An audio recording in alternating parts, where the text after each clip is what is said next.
The Untitled podcast is a presentation of the American South Consortium, a multi-year partnership of the Wadsworth Atheneum Museum of Art, the Columbia Museum of Art, Mobile Museum of Art, and the Montgomery Museum of Fine Arts as part of the Art Bridges Cohort Program. This innovative cross-regional partnership explores new ways of interpreting art and the American experience through dynamic exhibitions and an array of complementary public programs. Hey y'all, welcome back to the final episode of the Untitled podcast. I'm your host and the Columbia Museum of Art's executive producer and content strategist, Drew Barron. For those of you who've been following along since the very first episode, thanks so much for coming on this journey with us. And if this is your first experience with the podcast, I urge you to go check out the whole back catalog to learn even more about how artists have rendered and been inspired by the American landscape. Today on the program, we'll be traveling to Brooklyn, New York, to interview contemporary artist Tom McGrath, whose painting Untitled Yellow Grid is featured in the exhibition Unsettled: The Landscape in American Art, on view at the Wadsworth Atheneum Museum of Art from June 12th to September 14th. We'll hear from Tom later in the program, but first, let's head over to the Wadsworth Atheneum in Hartford, Connecticut, to hear from the museum's Krieble Curator of American Painting and Sculpture, Erin Monroe. Erin, welcome back to the show. Thanks, Drew. Happy to be here. Happy to have you, or happy to be here. I mean, I'm on your home turf right now. Yeah, so. finally. Yeah. So, for listeners at home, this is a little bittersweet. I mean, this is the final episode of this podcast, which means that it's finally wrapping up. We're heading to the final location here at the Wadsworth Atheneum on June 12th is when it's going to open. I wonder from your perspective, Erin, could I just kind of have you reflect kind of on this project? I mean, you've been with it from the very beginning. Yeah, it's good to point out it has been years in the making. Honestly, the kernel of the idea can be traced back to 2018, even 2019, realistically. And a lot has happened in the world in that time. A lot has happened in the art world. And a lot has happened with the shaping of this cohort. So I like to offer that to sort of help people understand that Unsettled really wasn't born in 2023 or 2024. We were excited to have a set of partners that were along for the ride without knowing what the end product would be.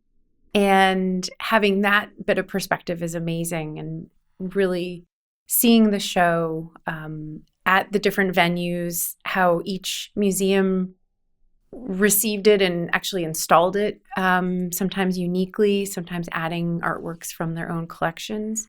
It's obviously brought us a lot of joy at the Wadsworth that this idea that we built together has really come to life so beautifully. Yeah.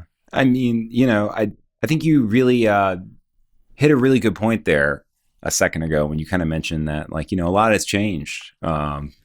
And that's, that always kind of felt like it was a driving force behind like a lot of the theory in the exhibition anyway, is that, this hasn't just been like a singular linear timeline for the US. And like, depending on who you're talking to, like what history is for that person could be very, very different, and I think we're also, to be frank, we're in a time where a lot of things are going to be very, very different and continue to change. And so like, I think one thing to me that I think I'm left with, having looked at all this and having talked to all these artists that we have been talking to over the course of this podcast, is really that like, even though not all the changes have been perfect, not everything, there's always been room for hope.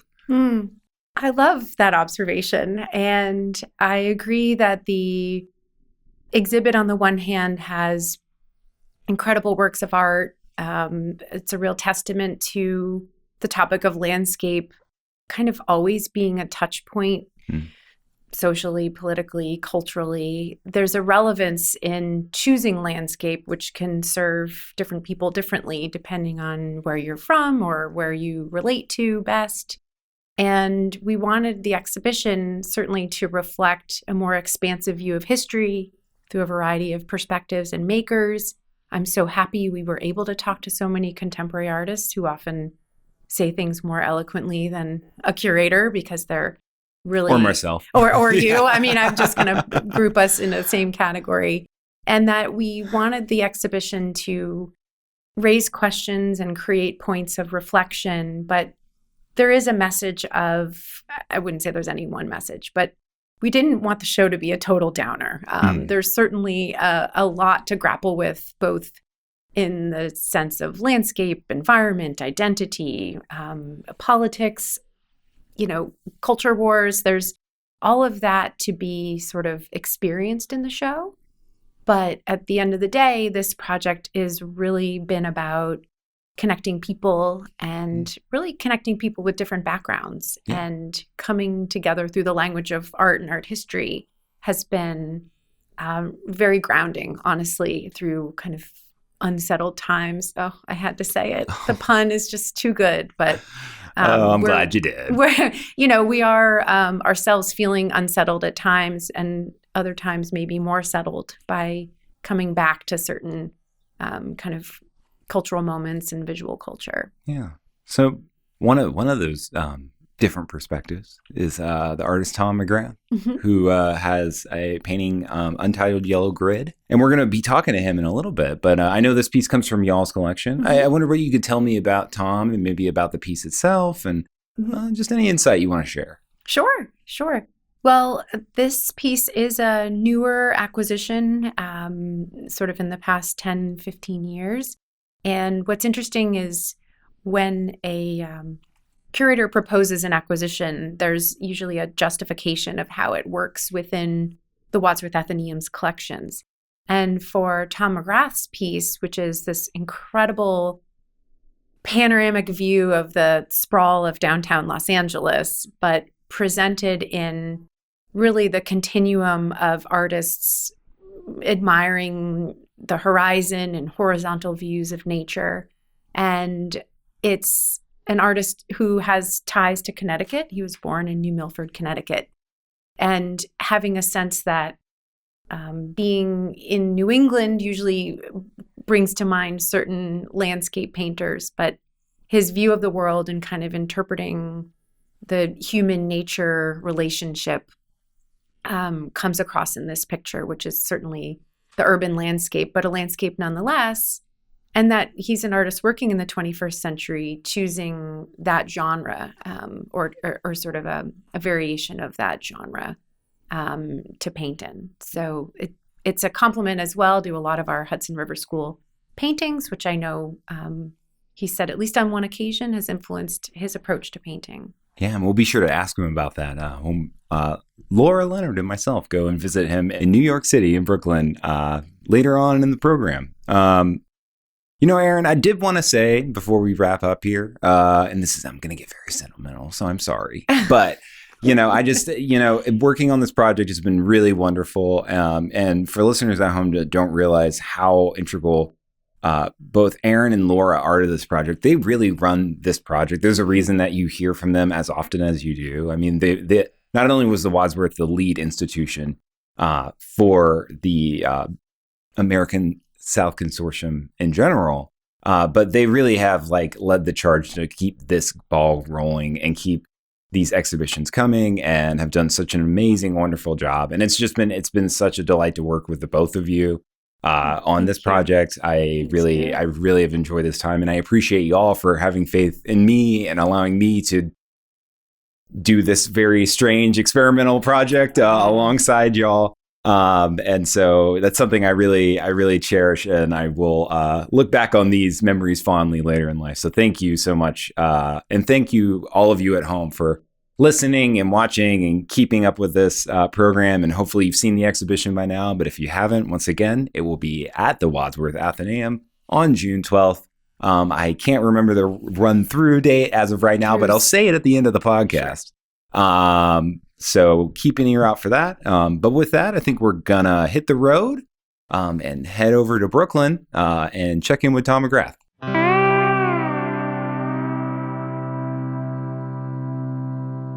Tom McGrath is an artist based in Brooklyn, New York. His work captures scenes that will be familiar to many modern travelers: the blur of a speeding train, a rain-streaked windshield framing a bustling street, or the glowing grid of a city skyline from above. McGrath recreates fleeting views of passengers, commuters, and pedestrians with large-scale vibrant landscape paintings. We're joining McGrath from his studio in the historic Brooklyn Army Terminal. So welcome to the show, Tom. Thanks. So, the exhibition, when this airs, it'll be getting ready to open over at the Wadsworth Atheneum. And I know you have some roots in Connecticut too, right? Yeah. No, I grew up in Western Connecticut in a town called New Milford. Yeah, I mean it's kind of a beautiful town, and it was also like it's a mill town. Yeah. My parents were teachers, and we lived in a sort of lower middle class neighborhood up by a lake near some power lines, and biggest man-made lake I can imagine. Yeah. And then, the Wadsworth is a museum that, I went to as a kid quite a few times. So that's awesome. I'm interested because, obviously the Wadsworth being a big part of this exhibition that we're interviewing about, which is Untitled, the Landscape in American Art. I mean, it's building off of their Hudson River School collection, and obviously the relationship between the Hudson River School and the Connecticut area is really interesting. What I'm getting at with this is, where do you see yourself kind of in the lineage, like the canon of, like, I guess, landscape painters, or do you even see yourself like categorized within that umbrella? You never want to be in a canon. The canon is what distributes inequity. But, like in terms of that, those conversations with those works, I think, it's sort of, I think my work is been a form of processing those sort of motifs, traditions, the culture around landscape painting. Yeah. And the initial thing that struck me is that, when I moved to New York to go to art school, when I was 18, and I had been I had an easel, and I'd be out there in the woods, right, to make plein air paintings and stuff like that. So in New York, there was this, the contradiction of making a landscape painting was really apparent. Nature is like over there, right, and this is culture here, and those are this is sort of an interesting binary to watch collapse when you start looking at the history of landscape painting and the history of land use and even the way it's used in movies or songs, or if you make landscape painting, it's sort of about the culture, about nature, as opposed to it's not transparent in any sense. Like, if you bring it back to like a historical example, though, there's this, like, I heard, I'm not sure, you can fact check this, I guess it would be good, but this story of like Innes, the painter, right? So Innes is not my favorite artist, sure. But and there's Cropsey, right? And Jasper Cropsey is sort of in this contemporaries with Innes, and there's this conflict between the two of them, right? Like, and so I think, to put it in a nutshell, Cropsey is arguing with Innes, like you're painting culture and I'm painting nature. Like Cropsey thinks he's being transparent in this way. Because, why? Because he's sort of making an inventory of the flora and fauna, of sort of a taxonomy of observations that fall into a painting that are from nature, as in the thing that you see on the hike. And yet, and Innes, is like, well, I've tried to do my due diligence, and I can't, I don't come up with anything when I do that. So it's sort of, Cropsey seems unaware of the sort of inherent formatism in what he's doing. His aspirations are his culture, like it looks like Claude Lorraine painting. Looking for those scenic overlooks, is like those places in tourism in ecotourism, or those places in road tourism where it says take your picture here. You know what I mean? It's sort of like that's for me it was like I made some paintings about driving in the rain, and the paint became the windshield. So like that seemed like a first solution to this idea of landscape as a space that that it's a psychological space, but it's a prescription, and there's a contradiction in it, and the painting is the surface of that contradiction. Yeah, I mean, it seems like you work in a really subjective perspective with a lot of as opposed to like kind of the objective, like looking at it from like that taxonomic sort of detailed view that you were describing a moment ago. I mean, it feels like subjectivity and kind of like placement play a big role in a lot of your work. I mean, like just these paintings right behind you right now. I believe you said earlier before we started recording that it was sort of a pedestrian view, right? Like this is like not like a topographical like look at this space, but very much like from the perspective of somebody who would be on the street looking down.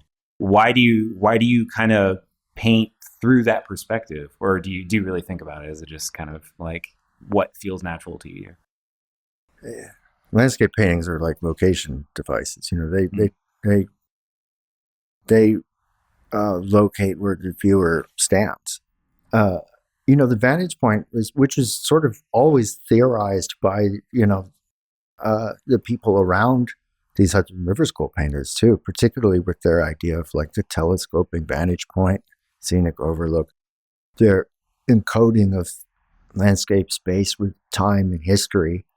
Arcadia's in the distance, or is that the future? Can collapse the future and the past into this untrammeled nature, or this return, and then this middle ground will be this middle ground of industrialization, or our 5-year plan, maybe, I don't know, like whatever you need to get to that. And there's all these things that you can unpack with it, emotionally too. Like it's making road trip paintings, like originally was sort of like, I started them when I was in grad school, and people said, this is, first of all, you don't drive, you live in New York, and you're making a road trip painting over and over again. What is it? Are you okay? Is there, but then the next question is like, well, you're going to be the white guy painting big landscape road trips, like some kind of Kerouacian bull. Like what happens if you're, because it is a kind of thing, like it's a privilege, that level of autonomy with driving. You have to sort of use painting to unpack your expectations and beliefs and blind spots. So I made more of them, and all of these paintings locate a viewer in a space. If you see a vanishing point, like what is that? It's sort of the vanishing points are oppressive in a weird way, but they locate you. Yeah. There is something interesting about a painter from New York who chooses to do a lot of these kind of travel paintings, to your point earlier, kind of talking about that like sort of comparison to like a Kerouac or something like that, and the both negatives and positives that come along with having that kind of relationship built. But like there is something fundamentally American about kind of the open road, right? Like that is like, I think whether it's a falsified like narrative or not, that is like something that we've always kind of related with the American experience. I do think that there's a kind of there's a warning about practicing cultural iconology to like a degree where it's like this means that, sort of like it's important that we see the rhetoric in the spinach, right, so to speak, when we're talking about landscape painting. But it's also important that we not see it as merely that inventory, right? This is what George T.D. Huberman wrote this book about, the dangers of iconologies, that we're performing a kind of inventory, and that what is everything that is visual must be visible to us in this inventory. And the truth is, what's visible is contingent and cultural, and it changes. If you don't know Greek mythology, you look at Poussin very different, paintings very differently. And this is not about subjectivity versus something else. This is just the relational politics of what happens in painting.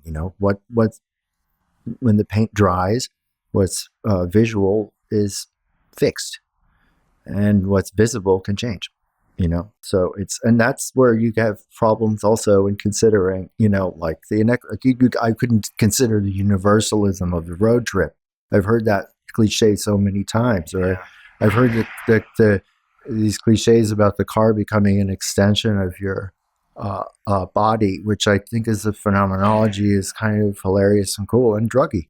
But car companies will sell you something with that phenomenology. Yeah. When it's not universal, it's like there are people who could not safely travel in this country, and there are people who make work about that. So it's, it's funny because when you said, because I totally get your point when you're saying, a lot of these kind of cliches around like the idea of the extension of the car being an extension of ourselves. You're right. It is a very cliche like kind of attitude to have. But one like kernel of truth I do see in a lot of that is that at least in our relationship with our like modern world today is the fact that like it is like when you're behind the wheel and you're within the confines of your little like squared off space, right, separated from everyone else, you do have this level of separation. You're a part of traffic, right? Yeah. Or the pedestrian is a obstacle in your way to getting to where you're going. And I think that it really does emphasize that level of like kind of, the modern separation of like people today. Like we're more separate than we've ever been in a lot of ways, right? Oh yeah, the car led to social atomization in the ways that we've understood it. I mean, like if you think about it like this, the car seats 4 people. Just shortly after the invention of the teenager, in the middle of the 20th century, right. There was, this idea to look at, the car as a way to fight the collectivization, the dissolving of the nuclear family, and these sorts of things that had been promised in hardcore leftist theories at the time. So there was this paranoia about that. And so the interstate system becomes a version, like an American competitive version of life, a way of life that is different from one that relies on mass transit, different from Soviet systems too. Everybody can have their own car, and the family size is at that point transformed from like if you were in a working class, middle class family, lower class family, your family was living with you, large families, and if you were affluent, you always had to worry about your family, but you might have more zones of autonomy, your own house, whatever. But, the nuclear family is invented in this area, leading up to this. But the 4-seater car, the 5-seater car solidifies it. And then the interstate system is developed because of the fear of how would we evacuate cities if there was a nuclear war. And that, or at least that's what it's proposed as. But, this is also really helps General Motors. It helps sell cars. And so now you have people driving, they have to live far enough apart to be able to drive. If you, read Robert Venturi's awesome stuff, or Denise Scott Brown and Robert Venturi's architectures, okay. But Learning from Las Vegas is a wild book. It is the idea that a building becomes a sign and that it's experienced at 40 miles an hour, and that's what changes the scale of it. I mean, this has changed the scale of everything. So, actually, Blue Ridge Parkway, we're talking about that. The difference between an Olmsted Park and Blue Ridge Parkway is that right. Olmsted is pedestrian and Blue Ridge Parkway is meant to be experienced at 15 miles an hour because that was the driving speed at the time. Mm-hmm. And so the landscape in Blue Ridge just happens to be scaled just for that. it's also the perfect landscape to shoot the 90s version of The Last Mohicans, which is based on a novel that Thomas Cole read and turned into his most successful series. But because of that scale, it works differently on camera, and upstate New York by that time was totally different. Like when you think about you think about the politics of atomization in American culture is driven by transformational effect of a car. There's no stable entity of nature that exists that we encroach on. The whole thing is transformed every time we're in it, So like, and this, as a painter, yes, I want to reinforce that idea that, there are boundaries, and I don't want to psychologize it. There's a barrier, like we do hit walls, and but on the other hand, this desire is this desire to make permeable the difference between inside and outside, and interior, and looking at and through, and the surface of materiality versus the illusion and the fiction of the picture, the pictorial, the location. I remember reading, it was Bomb magazine. Was that you had you were having a conversation article kind of in there? Oh yeah, and I think you called yourself a filtration painter, and like I really like that term because I mean a lot of these are kind of filtered through a lens, right? Like I think about you had a couple of paintings that I saw where you had like sort of a fence sort of pattern like layered over the top like really like created like quite literally a barrier between like me as the viewer and like what would have otherwise been in any other painting the subject itself, right? Like it was like all this like foliage and plants and stuff like that. Like why create those barriers? What interests you in that sort of filtered perspective? Well, with the fence paintings, that was chain link that was rolled out onto the canvas and I misted paint through it. But the surface of the painting is what is a surface of division. So it's and in a fictional sense, or in a locative sense, there's what's on the other side of this in the pictorial sense. But it's also like painting also reminds you that you're not there. So it's right. Sort of, at the very least, it's that thing in painting where you're looking at and through at the same time, Yeah. I mean, and, pieces like that, but then also like the piece that we have in the exhibition, which is also a grid, right? But it's a grid in a very different sense, right? Because it's kind of an aerial perspective. Yeah. Los Angeles is interesting because there's no zoning. Like it's like Houston, there's no zoning, and it's built. It arose out of the car, but Los Angeles has no zoning, and yet it has a grid, and it's like, and maybe it comes from the orange groves, and then there were various planners that imposed their grid on it, like the archaeologists looking to extract knowledge value, or like the geologist looking to extract, oil value or something. Right. But that grid is, in making a painting, the traditional use of the grid is to take an image and blow it up. But also in a weird way in those paintings, it kind of works because it doesn't work in a way. Like you're tilting this grid, this plane, and all of this splatter is very two-dimensional. Right, I can try to make the drops in different ways, ovals, but it's it's like a sprayed pointillism. Like it's got to come through, and it's a super position. I think there's something really interesting about the color choice in that painting. And then like some of the other ones you were doing around that time, like night grid, desk grid, all of those. Were you trying to mimic a lot of that like kind of look of LA, or were you just kind of looking for that good complement between like the, just the pigments themselves? Like what was informing kind of that color palette of that series of paintings that you were doing at that time? I guess they're very convenient in a sense because the previous group of paintings had been heavily impastoed in all gray, and there's a kind of taste code that goes with that. But I thought that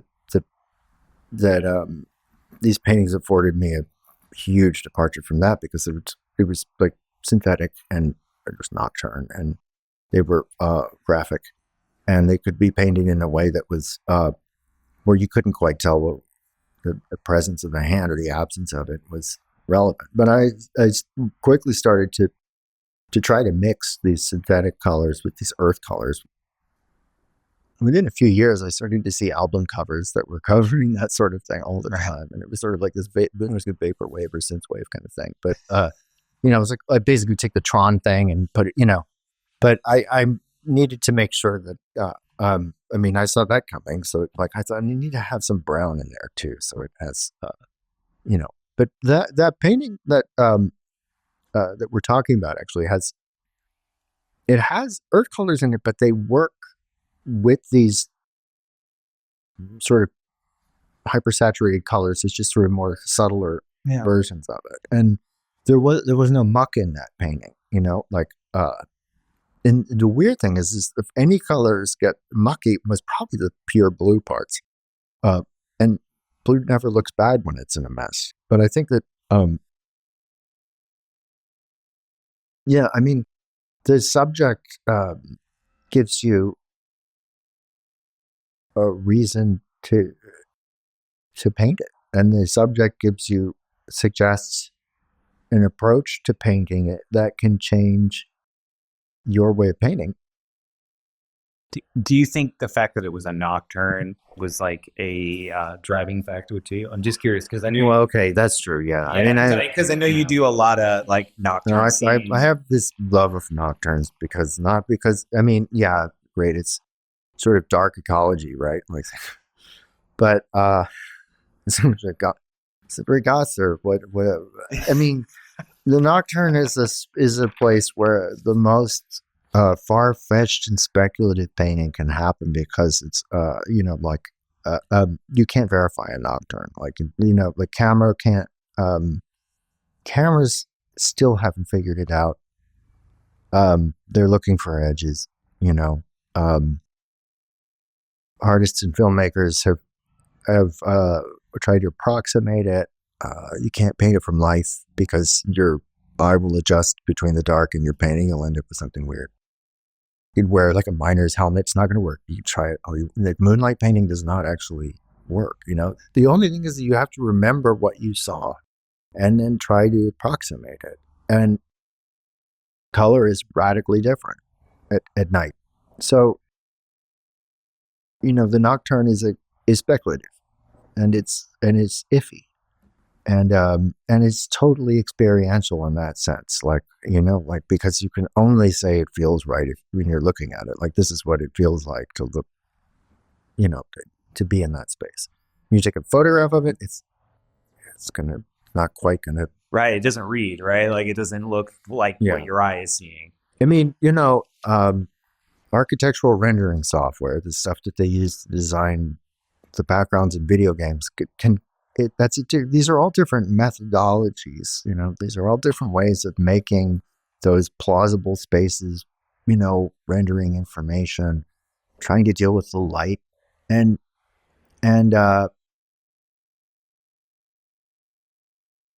they're all in the third person, and these paintings are approaching nocturnes as the painter.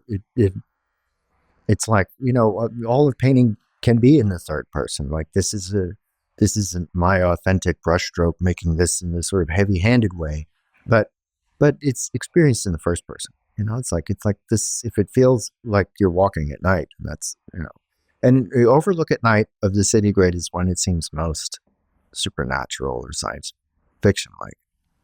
Yeah. Yeah. Well, like in the perspective of that painting, I think I'd said in my notes somewhere where I was essentially like, it would be, were it not for that angle kind of vantage point, it would almost be map-like, right? Because of like the natural shape of the grid and our relationship with like how we look at maps.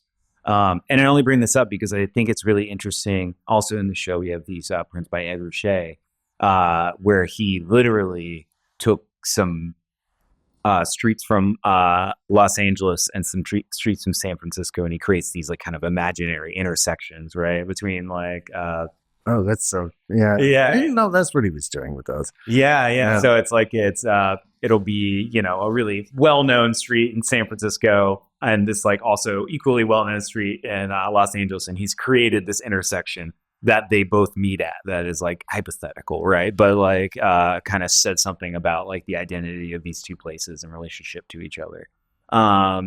Which is looking at that from a very different perspective. But I thought it was really interesting when it was at our museum because obviously because of some of the visual similarities, they actually kind of placed your piece alongside these Ed Ruscha prints kind of like on that same wall. And they had like, it almost felt like they were having kind of a conversation with one another about our relationship with that region, but also just kind of our relationship with how we identify these sort of iconic places in relationship to the landscape itself. That you bring it to a good point with that, because they, those places are, in that sense that they're iconic, like they don't even have to accurately resemble the places that we're talking about, right? And that sort of, for me, when I was making the roads in the scenic overlook, it's like masking tape. I could, in certain areas or for the first few paintings of each group, it would be like it really has to sit to the topography of it. It would have to come from an image, but then there would be improvisation, right? Like, and then the orthogonals get all tangled up, and then the tape starts pulling up in the bottom, and it doesn't matter in parts of those paintings. It's actually like almost profanity. It's like, I want this to look awkward, like it didn't come off. And it's not like I have too much trouble not fussing in those areas, but like if you just keep dragging it out, it'll create something awkward and interesting. The idea with those Ed Ruscha paintings is wild too, because that's like a speculative cartography in a different way, right? But he's making an imagined place, as a fiction. It's a fiction in the Ed Ruscha work, and then the improvisation and the tape work both speak to this idea that these specific places are generic, Well, and I'm sorry, and I know I'm going to interrupt, but I think that really even plays into the fact that like with your piece, I mean, we're saying that it's Los Angeles, but that's because we're sitting here in a room. It's an untitled piece, right? Like it doesn't necessarily say, hey, this is Los Angeles right away, but like, which I think kind of plays off of that. It's the part where Van Nuys goes way off. Right. And if you know the topography, right, then you like can like kind of pinpoint it and point it out. Okay, originally though, one of the first OA paintings, it was this guy who was like, it was like art dealer brought him in, and he was visiting. He was really visiting friend, and he. But he was a studio guy, and he knew, and he's like, oh, there's Studio City, and it was like one of those early ones where it wasn't a translation from that view. It was actually half translation and a lot of improvisation. So he's still recognizing places that in a map in a distortion, and or something where it's actually not. It wasn't specifically enough that. And another friend who wrote something a while ago. I think he used it in a piece of writing. It was good. He said that like Los Angeles, everywhere is Los Angeles. Everywhere looks like Los Angeles at a certain point, like a sort of urban sprawl, sort of like New York City from the Brooklyn Promenade is New York City. It's unmistakable. So there's this kind of thing about sprawl where it's iconic, but not specific, or it is specific, but it's not local. Right. Like this idea of like, wherever you go, it kind of looks the same, and this is certainly true off the interstates. I mean, it's sort of like every exit looks the same. Everything. I was just telling Laura earlier about how I drove from South Carolina all the way to Maine. And the one thing that really stood out to me the most was how similar everything felt. Every single road stop felt exactly the same all the way up, you know? Yeah. I can imagine a terrible version of a Welbeck novel where all the clones were eating in a different Waffle House, just one exit apart from each other. But then it would turn into like this bad 70s kind of truck stop movie, you know, like there's like 5 easy pieces only with Welbeck clones eating at Waffle Houses. And I mean, it's true. And, you know, it's amazing. These franchises were originally meant to be like, oh, wherever you go, this is reliability. You recognize something. They have that. It creates vertigo. You know, it creates like, you know, yeah. I mean, that's sprawl. You know, and let me ask you this then. So in a previous interview we did, we talked about this concept of biophilia, which is like kind of our relationship with nature and how it affects our identity, right? Like, and do you think sort of this homogenization is going to have like kind of a effect on like how we identify with ourselves and our surroundings? I mean, like as like things continue to get more and more similar, right? As everything becomes LA, as it were, does that like change our relationships with like how we identify ourselves? Because I think a lot of people do identify themselves with place, right? Like I'm from X. Yeah. The place is different than nature. You know, this should not have to be true for people who are indigenous. But to me, appeals to nature and to land and to place as if it's connected to the soil is, to me, seems fascist. That's fascist rhetoric. You know, like that's entitlement. It's like Manifest Destiny was a version of that. It's not ours yet, but nobody lives here except those people. Get rid of them. You know, they were not in the paintings, and in the paintings in even the Hudson River School paintings, and many times they're putting trees back in where they had been clear cut. You know, for farming or to turn the wood into axe handles to send back to England to send more axes here. So it's like this sort of cycle of if you go into the woods in the Northeast now, you see these stone walls all over the woods. It means it was farmland. Those are the field stones that were cleared. You know, so this is all new growth. This is not Arcadia. This forest is not mature, you know, and no one knows that. They think this is nature. It's just continuously been there and they haven't built on it yet. And that but also this idea of, you know, I mean, there are different versions of this idea of place and belonging that I think maybe get outside of that. And they have room for understandings of place that are connected to the land and, you know, indigenous land understanding being very different, but also migratory or diasporic understandings of land being very different. Belvick's got a good book on belonging, and that really deals with Great Migration.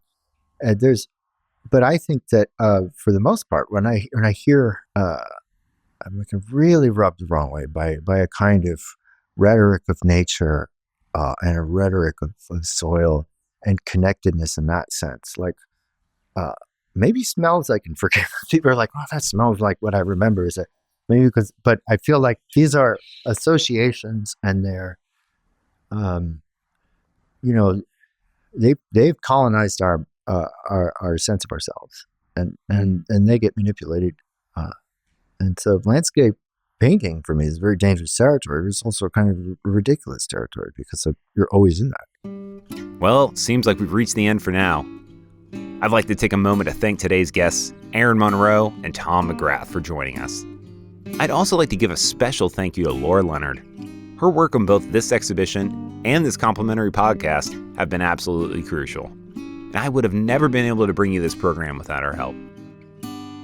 Thanks to all the participating museums in the American South Consortium, the Wadsworth Atheneum Museum of Art, the Columbia Museum of Art, the Montgomery Museum of Fine Arts, and the Mobile Museum of Art, for working together with the support of the Art Bridges Foundation to bring you this unique survey of American art.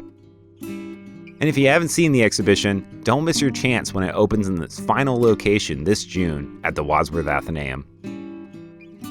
As this chapter of our journey comes to a close, I hope it serves as a starting point for you. Through the many conversations we've shared on this podcast, one lesson stands out. Within the 200 years of American art history explored in this exhibition, change has been the only constant. The land, its meaning, how we interact with it, and what it represents have always been in flux, and the evolution will continue. But you can be an active participant in that. I encourage you to take a step into the landscape, explore what it means to you, and play an active role in shaping the changes you wish to see in our shared environment. Thank you so much for listening.